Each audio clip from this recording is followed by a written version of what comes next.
Bonjour à tous. De nombreuses personnes hors du monde juif s'intéressent au judaïsme. Certaines parfois vont même plus loin et franchissent le pas jusqu'à se convertir. Mais il est sans doute peu d'exemples de parcours aussi exemplaires que celui de David Antonelli, qui est aujourd'hui notre invité en direct d'Israël. Bonjour David Antonelli. Bonjour à tous, merci de m'avoir invité.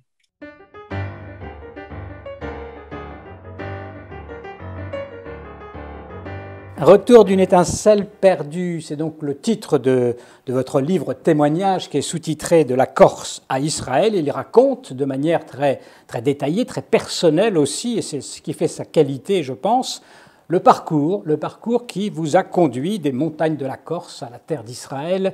Vous êtes né à Ajaccio, c'était en octobre 1981. Vous dites qu'adolescent, vous êtes peu posé de questions finalement sur le monde, vous viviez votre vie, vous étiez corse, vous étiez catholique, vous étiez même ensuite militant indépendantiste. Il faut, avant qu'on parle de la suite, que vous nous parlez d'abord de ce point de départ qui ne laissait en rien présager votre évolution future. Oui, une enfance en Corse, on va dire, dans un milieu catholique, tout ce qu'il y a de plus normal pour un enfant lorsqu'il grandit en Corse. J'ai été au catéchisme, j'ai grandi dans une famille très chrétienne et qui était engagée politiquement aussi dans les milieux nationalistes. Donc, j'ai baigné dans cet univers, dans la tradition chrétienne, dans les discussions politiques, à travers les milieux nationalistes corses. C'est comme ça que j'ai grandi, c'est comme ça que j'ai construit mon identité corse jusqu'à l'adolescence. On avait même créé une association de jeunes et donc on militait pour la défense de la langue corse, pour revitaliser les villages de l'intérieur de l'île, toutes ces choses-là. Voilà, on essayait de s'impliquer, d'être militant. Et donc, j'étais bien loin de la Torah d'Israël à ce moment-là, de l'identité juive, de la nation d'Israël. J'étais vraiment à des années-lumière de tout cela. Et donc, les questions sont venues beaucoup plus tard. Alors justement, la question inévitable, hein, qu'est-ce qui vous a mis en mouvement vers le monde juif dans ce milieu que vous venez de décrire? Alors, ce qui est assez intéressant, c'est que justement, lorsqu'on grandit dans un milieu comme ça, dans une éducation catholique, et finalement, même moi, dans cet univers et dans l'idéologie nationaliste, malgré tout, il y avait tout le temps des discussions qui revenaient, on devait arriver à parler du peuple juif. Alors, dans le catholicisme, bien entendu, on connaît, il y a finalement cette théorie du peuple déicide qui est toujours un petit peu en sommeil. Et donc, c'est vrai que c'est des choses que j'ai entendues quand j'étais enfant. Bon, dans le milieu catholique, c'est le peuple juif qui est responsable de la mort de Jésus. Et on grandit avec cette idée-là, malheureusement, je vais dire. Et dans le côté politique, le mouvement nationaliste corse avait une position, on va dire, de manière générale, où il s'identifiait à la lutte, entre guillemets, de libération nationale des Palestiniens. Pour eux, c'était un peuple opprimé qui se défendait face aux colons israéliens. Et donc, moi, j'ai grandi avec finalement ces retours, cette éducation-là. Et donc, il a fallu finalement après déconstruire. C'est pas évident de déconstruire parce que bon, ce sont vraiment des idéaux, une idéologie, un dogme. Oui, mais est-ce que vous auriez un moment particulier, parce que vous parliez entre un peuple déicide et une nation qui opprime une autre, ça fait quand même beaucoup dans le dossier. Et qu'est-ce qui vous a finalement permis de soulever toute cette charge de préjugés négatifs contre Israël et contre les Juifs pour arriver précisément sur le chemin que vous avez suivi ensuite? Alors, ce sont des questions que j'ai commencé à me poser quand une fois que j'ai passé l'âge de l'adolescence et que on commence peut-être à se poser des questions existentielles. Et j'étais quelqu'un depuis loin de ma jeunesse, quand même, de profondément croyant, on va dire, de manière simple, avec tout ce que j'avais reçu, mais j'avais besoin d'approfondir, j'avais besoin de comprendre le message de la Bible, de comprendre finalement qu'est-ce que pouvons appeler Dieu, ces choses-là. Et c'est vrai que mon éducation chrétienne ne m'a pas apporté de réponse concrète sur le pourquoi de l'existence, sur les choses profondes, existentielles, les épreuves que l'on peut avoir dans la vie. Il y a beaucoup de questions qui étaient en sommeil. J'ai besoin d'approfondir. Alors d'abord, ce qui m'a amené, on va dire, c'est que j'ai voulu d'abord trouver des réponses dans ma religion de naissance, dans la chrétienté. Et donc, je me suis tourné vers les évangiles. J'ai commencé à essayer d'étudier les évangiles, à approfondir ces textes. Et il est vrai que finalement, au lieu de trouver des réponses, au lieu de m'épanouir, au lieu finalement d'avoir une connexion et me rapprocher de Dieu, ben, j'ai commencé à m'éloigner encore plus justement quand je suis rentré dans ces textes-là, parce que d'abord, j'ai trouvé beaucoup d'incohérences. Il y avait beaucoup de confusion, parce que dans la chrétienté, bon, on nous dit que Jésus est l'incarnation de Dieu sur terre, il faut prier Dieu, mais en même temps, il faut prier aussi Marie qui est sa mère. Dieu finalement se révèle en trois personnes, on va dire. Il est en même temps, il est Dieu, mais il est aussi incarné dans Jésus qui est humain. Donc, mais Marie finalement est sa mère, mais c'est la mère de Dieu. Donc, pour moi, c'est des choses quand même qui étaient difficilement acceptables et qui me laissaient constamment avec un questionnement et quelque chose d'incohérent.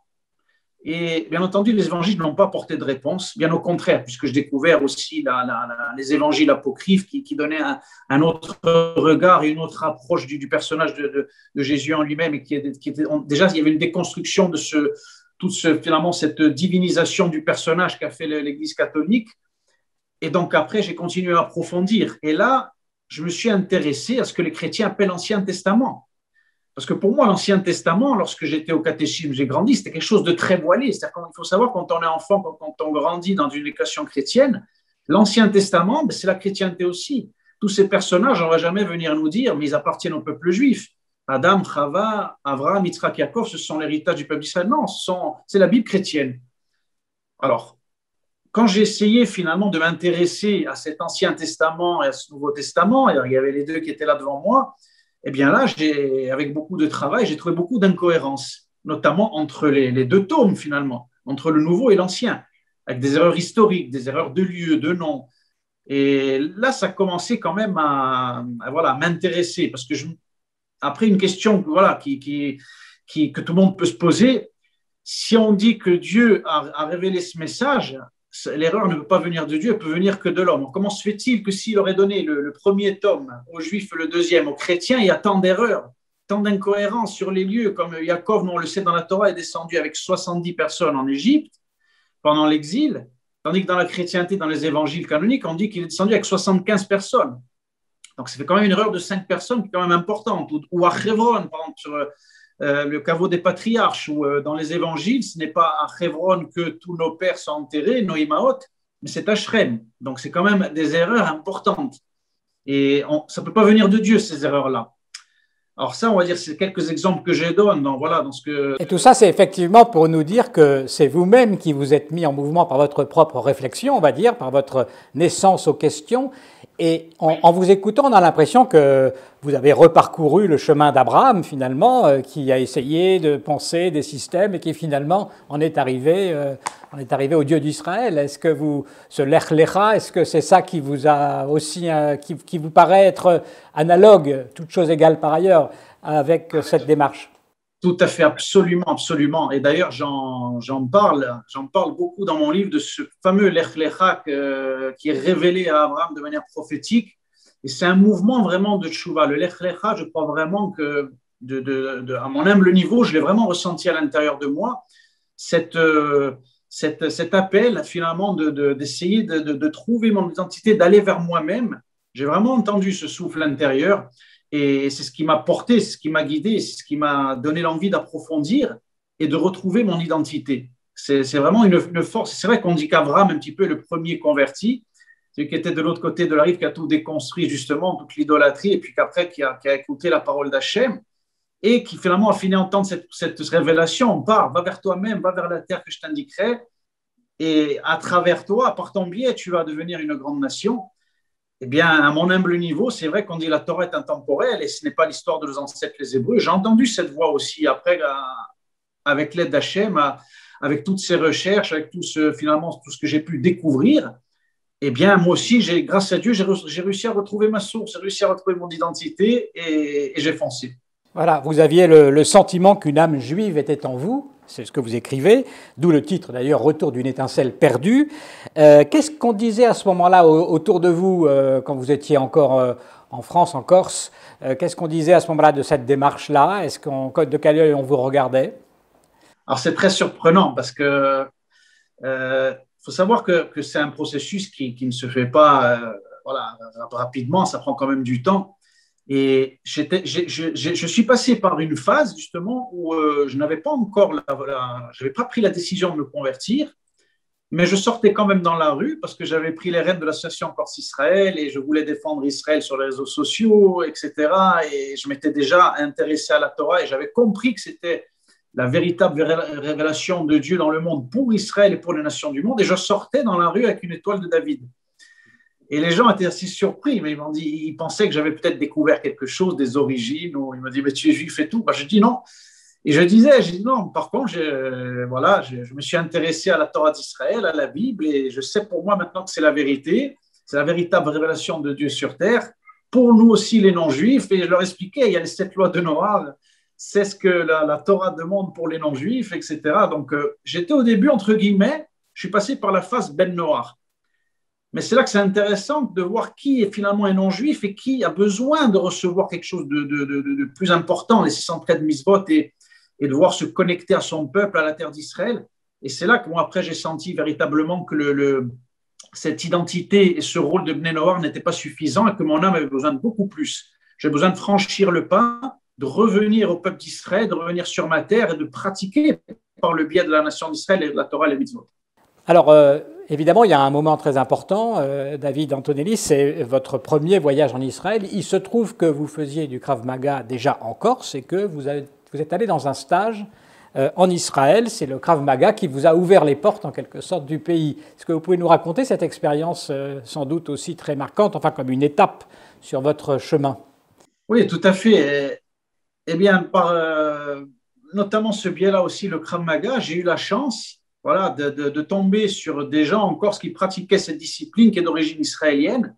Et ils étaient liés à une fédération qui était en Israël. Donc, du coup, sans savoir où ça allait m'amener, j'en ai parlé à l'époque à quelqu'un qui était avec moi à l'association Corse Israël et de manière incroyable, il connaissait quelqu'un qui était à Netanya et qui militait aussi sur les forums, qui avait des attaches avec la Corse, etc. Donc, du coup, j'ai fait la connaissance de cette personne à Netanya, qui s'appelle David aussi, qui m'a fait visiter Yerushalayim. Je n'avais pas encore l'intention, je me souviens, de me convertir à l'époque, mais c'est quand même assez incroyable, parce que même le Krav Maga, justement, m'a fait donner la possibilité de venir, de voir un petit peu le décor, de venir un petit peu découvrir Israël, et finalement, me donner un premier aperçu et une première finalement connexion avec la terre d'Israël, avec son peuple.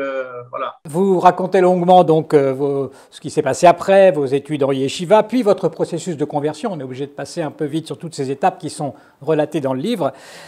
Pourquoi finalement avez-vous décidé de vous convertir? Ça n'a pas du tout été facile, hein, malgré la sincérité de l'élan qui vous portait. Comment vous avez vécu cette période, décision de conversion jusqu'à la conversion effective? Ça, c'est en réalité, je suis arrivé à un point où c'est là que c'est important de partager cette expérience. Et moi, en tout cas, ce que j'ai ressenti, c'est qu'il n'y avait plus aucun doute. C'est-à-dire que je me suis trouvé dans une situation en Corse où j'avais, pour moi, plus le choix, entre guillemets. C'est-à-dire que je me suis vraiment, vraiment senti fortement déjà juif à ce moment-là. Et j'avais besoin, voilà, vraiment de franchir le pas. C'est-à-dire que je suis arrivé à un degré où je me sentais quasiment étranger sur ma terre natale, là où j'ai grandi avec mes amis, tout se passait bien, j'avais ma famille, mes amis, ma situation professionnelle, et j'avais vraiment besoin de partir, de tout quitter, de laisser tourner à moi et de venir en Eretz Israël faire ma conversion. Et donc, dans ce processus de conversion, évidemment, quand vous êtes arrivé, vous êtes rentré en contact avec le monde de la Torah. Comment vous avez vécu cette situation? Et ça n'a pas été toujours, disons, la ligne droite, malgré tout, même si c'était une conversion qui a duré moins de temps qu'elle ne peut durer, par exemple, en France. Oui, alors tout à fait. Alors, je suis arrivé, on m'a mis tout de suite dans le bain, donc il faut se familiariser avec toute la pratique. Et c'est vrai que lorsqu'on n'a jamais pratiqué, c'est assez impressionnant, l'intensité de la Torah, des mitzvot, des fêtes, tout. On prie 3 fois par jour, la mise des téphilines, c'est très intense, l'étude de la Torah. Donc, il faut se connecter, on rentre tout de suite dans le bain. Et et donc, bon, ça, Hachem m'a aidé. J'ai pas eu véritablement trop de difficultés. J'ai progressé à mon niveau, étape par étape. Et ce qui est intéressant, c'est que au niveau des Dayanim et des Rabbanim qui ont, donc, voilà, quand j'ai présenté ma candidature et que j'ai été reçu, j'ai vu quand même qu'ils n'ont pas finalement mis non plus les bâtons dans les roues plus que cela pour me tester, on va dire, parce qu'ils ont quand même vu l'authenticité de ma démarche, une démarche authentique véritablement de quelqu'un qui ressentait profondément qu'il était juif et qui voulait formaliser par le guillour donc cette chose-là. Et donc, ça allait relativement, comme vous l'avez dit, assez vite aussi. Ça n'a pas pris des années parce qu'ils ont vu que voilà, ce n'est pas une conversion pour être intéressé, à Dieu ne plaise, ou quelqu'un qui a rencontré une jeune fille juive et qui veut formaliser cela par la conversion, ou quelconque intérêt. Ils ont bien vu à qui ils avaient affaire. Et donc, c'est pour ça que relativement, ça s'est quand même bien passé. Donc, pour aller vite, vous avez réussi cette conversion, vous êtes devenu citoyen israélien, et puis vous êtes marié, vous avez une petite fille. Qu'est-ce que vous faites maintenant, David, en Israël? Comment se passe votre existence? Alors, bon, là, on vient de sortir du corona, donc c'est vrai qu'on a été un peu aussi voilà, à l'arrêt, mais ça se passe bien. Alors, on est très heureux avec mon épouse et notre petite-fille. Nous vivons à Netanya. Donc, moi, j'ai bien entendu essayé de poursuivre mon activité ici aussi de Krav Maga, de formation. Et donc, bon, voilà, j'essaye finalement de trouver comme ça a été le cas il y a quelques mois, j'ai l'occasion, notamment dans des écoles, d'avoir la possibilité de former des adolescents, de leur donner des cours de Torah et des cours de Krav Maga. David Antonelli, est-ce qu'il reste, alors vous avez, malgré tout, quand on entend bien une petite pointe d'accent corse, si je puis dire, est-ce qu'il reste quelque chose de corse en vous encore aujourd'hui?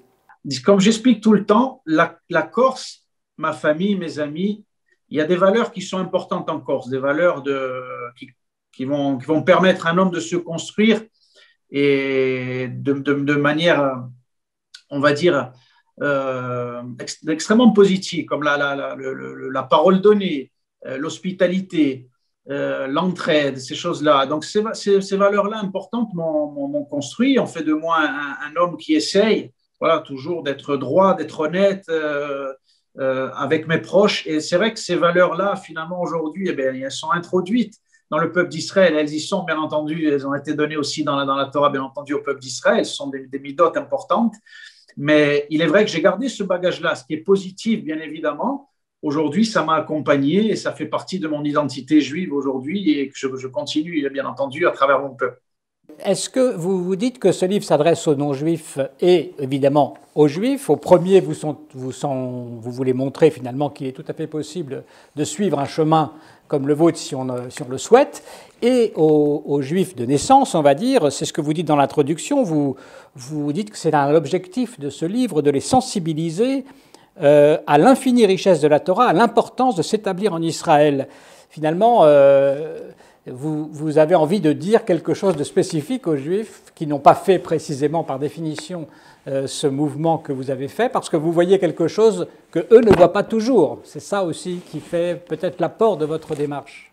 Tout à fait. Et c'est vrai que j'attache dans ce livre beaucoup d'importance à la terre d'Israël, parce qu'il est vrai que dans l'absolu, bien évidemment, lorsqu'on reçoit la Torah, nous la recevons en tant que peuple.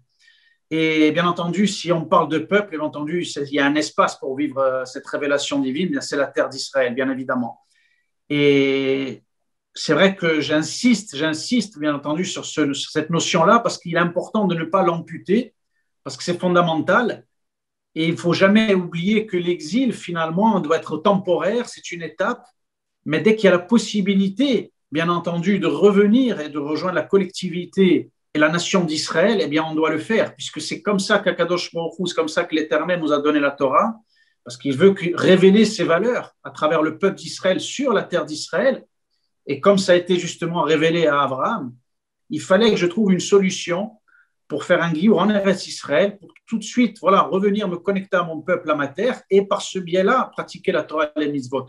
Je n'avais pas aucune espèce d'intérêt à passer par une conversion en dehors de la terre d'Israël et finalement après à vouloir vivre un judaïsme individuel, parce que finalement, Je pense que le judaïsme, à l'inverse de d'autres pensées, idéologies et religions, est une prophétie qui a été révélée à un peuple. Le fait de dire que nous sommes une religion est d'une certaine manière inexact, parce que la religiosité, finalement, est une démarche individuelle. On peut être chrétien et vivre sa religion n'importe où dans le monde. On peut être musulman et vivre sa religion n'importe où dans le monde, être bouddhiste et vivre n'importe où son bouddhisme. Mais finalement, on ne peut pas vivre son judaïsme, sa Torah et ses mitzvot indéfiniment en exil. Parce que c'est finalement, entre guillemets, une punition et qu'une étape intermédiaire. Mais finalement, la révélation et le tikkun du monde et la révélation du Mashiach se font par la terre d'Israël et par la construction du temple Yerushalayim. Donc, c'est quand même c'est différent, c'est important de le mentionner. Concrètement, rien ne vous déçoit aujourd'hui dans votre vie israélienne? Pas de regrets, comme on dit? C'est une question qu'on vous pose souvent, vous répondez non. Absolument, non, absolument pas, bien évidemment. Et au contraire, c'est vrai que le fait d'être ici, le fait d'être acteur et de vivre en terre d'Israël, eh bien, ça nous donne la possibilité justement d'être acteur et de participer à la construction de ce pays finalement qui est tout jeune, qui est encore un bébé, mais qui produit tellement de choses extraordinaires. Eh bien, d'être ici, ça permet, notamment les francophones ont une force lorsqu'ils arrivent ici, eh bien, par leur culture, par leur vécu, apportent une richesse à la nation d'Israël. Et chacun, son niveau, eh bien, va apporter quelque chose ici, va apporter des petites améliorations, bien sûr, surtout sur tout un tas de sujets, et peut-être voir quelque chose que peut-être l'Israélien de naissance n'a pas vu, et pour améliorer quelque chose de positif, que ce soit dans n'importe quel domaine. Donc, c'est important d'être là pour finalement apporter sa pierre à l'édifice. Et vous retournez parfois quand même sur votre ancienne île, la Corse, ça vous arrive ou plus du tout? Alors, je vais vous répondre franchement. Vous savez qu'on nous dit qu'il y a seulement 3 raisons pour quitter la terre d'Israël. Pour la Parnassa, si on doit trouver son âme sœur, moi, Baruch Hashem, c'est fait, ma femme est là, et des sages en Torah, Dieu bénisse, s'il y en a en terre d'Israël, mon rave, et j'ai la chance d'avoir un très grand rave à Yerushalayim, donc voilà. Vous ne trouverez pas l'équivalent à Ajaccio, c'est sûr. Certainement pas. Non, donc c'est pour ça que c'est plutôt, et j'ai cette chance, comme vous l'avez dit en début d'émission, que j'ai quand même gardé de bons rapports avec ma famille. Il faut savoir que mon père était présent à mon mariage avec ma demi-sœur, ma tante aussi, la sœur de ma maman qui est partie et qui est plus de ce monde, était là aussi. Et donc, c'est eux finalement qui font ce chemin. Et je trouve ça beau parce que finalement, on dit qu'à la fin des temps, les nations du monde vont venir, elles vont regarder vers Tzion et vers Yerushalayim. Eh bien, à mon petit niveau, ma petite famille que je vois qui viennent là, c'est une manière pour moi de sanctifier le nom d'Hachem et de sanctifier le nom de Dieu parce qu'ils viennent, eh bien, ils découvrent Israël, ils découvrent le monde juif et ils découvrent finalement à eux aussi ce qui leur était un petit peu caché. Et donc, par mon biais, je serais content de leur faire fouler la terre d'Israël quand il y a des bonnes occasions. Merci beaucoup David Antonelli. On vous écouterait longtemps encore raconter cette histoire tout à fait passionnante que vous racontez avec passion et que l'on retrouve donc dans ce livre que l'on peut trouver sur Amazon, je crois, et qui est aussi disponible, enfin en tout cas on peut vous le demander sur votre page Facebook quand on tape donc votre nom sur Internet. Merci en tout cas beaucoup d'avoir accepté de répondre à nos questions et merci à tous pour votre attention. Merci pour m'avoir permis de raconter mon histoire et de présenter mon livre par votre biais. Merci beaucoup Antoine et à toute votre équipe. À bientôt.